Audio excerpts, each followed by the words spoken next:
Dit buurtveldje achter Hartlandstraat wordt bedriegen door de nijbouwplan. Dat denken de boerlieu van het ouderencentrum.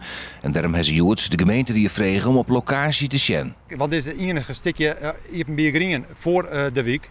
En dat zit deuntje in de week aan. En als dat verdwijnt, dan hebben de baan zeg maar, geen grien meer om in te badjen. Hartlandstraat is bot voor ouderen en moet nijbouwen om de ouderen goed te huisvesten.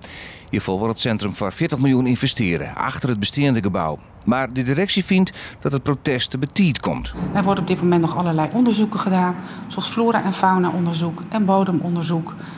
En dat is allemaal nog in de voorbereidende fase. En op het moment dat er een definitief plan is, dan zullen alle deskundigen van de gemeente zich daar natuurlijk over buigen. De buurt zit in Noord door het Griene Kuienpaad bij het Van Haringsma Del.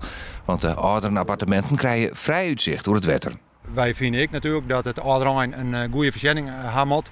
Maar dat kan zeg maar, ik op een andere manier. Het terrein van Hartlandstraat is daar groot genoeg voor.